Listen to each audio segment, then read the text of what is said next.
For this video, I want to talk about tank mates for betta fish since I've had a few people ask for advice on what they can safely keep with their new pet betta. I don't usually keep bettas in community tank setups. I try to house them alone where they are the only fish in their tank, but I will add some shrimp or snails to help manage the algae. That said, I do want to share some of my experiences and the experiences of some of my friends who have kept other fish species with their bettas. Hopefully this will give you a better idea of what can actually work with a betta fish and what to be cautious about. But the most important factor when it comes to keeping a betta fish with tank mates isn't actually the species you choose to keep with your betta, it's actually the personality of your betta fish. At the time of recording, I've kept 4 different bettas and each one have had a completely different personality to each other. I have a YouTube short with nearly 650,000 views and 560 comments that I link to in the video description, and just skimming over those comments shows how much of a range betta fish can have in their personality where people have shared their experiences too. Some people report that their betta fish are timid and avoid their tank mates, while others say theirs are completely indifferent and couldn't care less, and then there's some people saying that theirs do become aggressive and territorial in their tank, so there is a wide range of possibilities.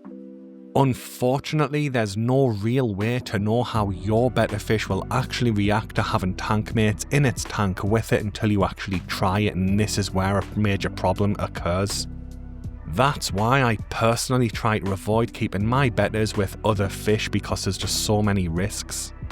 Thankfully, I do have multiple aquariums, so if the new betta fish doesn't take to its tank mates, I can usually move shrimp or snails out into other aquariums without issue, but a lot of people don't factor that in. So moving into the first set of tank mates, and I want to start with algae eaters that are compatible with bettas because this is easily the most common question that I see when people ask for tank mates for their bettas. I link to one of my blog posts in the description that goes into a lot more detail, but my go-to algae eaters for my betta tanks are Armano shrimp, Neocaridina shrimp and Nerite snails. Each one plays a slightly different role in their aquarium, helping to create a more complete algae control team. However, as I showed in the YouTube short I mentioned earlier, betta personalities vary a lot towards these little creatures. 3 of my bettas have been completely fine with having Neocaridina shrimp in their tanks with them, but one of them did have a very strong prey drive and actively hunted all of the cherry shrimp until I moved them to a different tank. When it comes to Armano shrimp, none of my bettas have ever shown any interest in attacking them. I do think this is because Armano shrimp can be double the size of Neocaridina shrimp in certain growth stages, so it does deter the betta fish from even trying to attack the Armano shrimp. That said, I have had comments from other fish keepers who keep bettas with Armanos where the betta fish has been able to take the Armano shrimp out and eat it. As for Nerite snails, I've kept both the larger zebra Nerite snail variety as well as a smaller horned Nerite snail variety, and none of my betta fish have ever tried to bother them.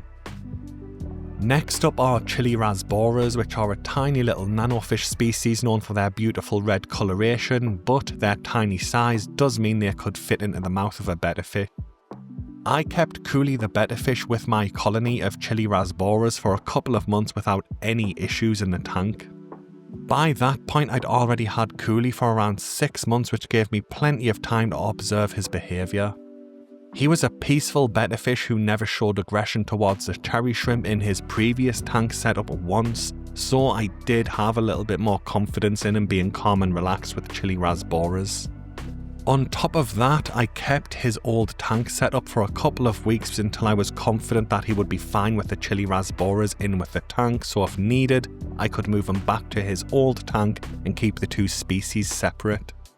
Thankfully though, it was very easy and the 2 species just completely ignored each other in the tank, but Cooley would sometimes watch the chili Rasboras in the same way he would watch the Neocaridina shrimp.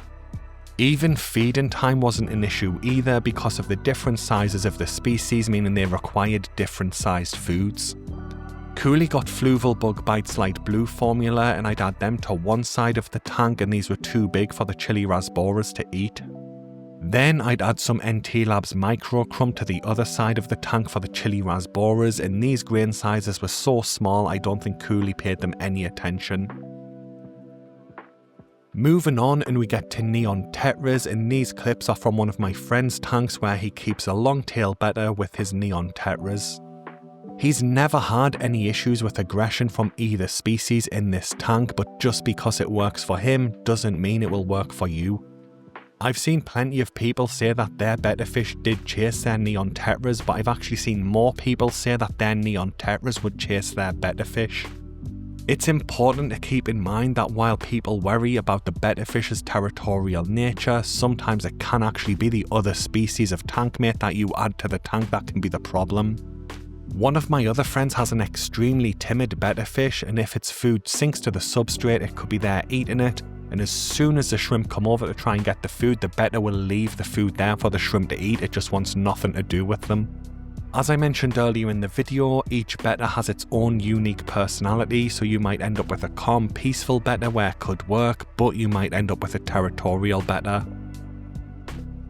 Next up are Hillstream Loaches and Plecos, and again these are from the same friend but a different one of his tanks, where he keeps his breeding pair of Betta and Bellis along with some neon Tetras, a Hillstream Loach and a Pleco. As you can see, the Bettas were a little curious about the Hillstream Loach when it was first introduced to the tank, but they quickly lost interest and went back to their usual behaviours. He also has some type of Pleco in the tank which just keeps itself to itself, and the Betta and Bellis pair just ignore it. Again, just because this combination works in his aquarium doesn't mean it's going to work in yours, because your Betta can have a very different personality. Finally, I want to touch on some other popular community-friendly species like the ones I keep in my 40-gallon tank. While a Betta fish could potentially work in a setup like this, I have absolutely no plans to try it, and there's just too many variables at play to consider. Even if I do end up getting a very peaceful Betta fish, that is not the only thing to factor in, and a lot of these tank mates could end up going for the Betta fish instead of the Betta fish going for the tank mate. Luckily, I do have multiple tanks, so it would in theory be easy for me to just scoop the Betta out with a net and move it over to a different aquarium, but it's just not something I want to do. Unfortunately, I have had people comment on my content saying that they've made that mistake where they've got a Betta fish to add to their aquarium, but the only aquarium that they have is the actual community tank, so if something goes wrong, they don't have a backup tank ready, and they've either got to try and get the Betta and take it back to the shop, or just hope things work out. So while there are a lot of videos online of people successfully keeping some Bettas in community tanks, I personally just don't want to take the risk, and I'm more than happy to keep them as the solo fish in their tanks. Personally, I think Betta fish are stunning, and not only do they have a great set of colours, tail shapes and patterns, but they also have some extremely interesting and funny behaviours as well. So I'm more than happy to just have it as the only fish in there and just watch it do its thing. Anyway guys, that brings the video to an end. Thanks for watching and good luck with your Betta fish.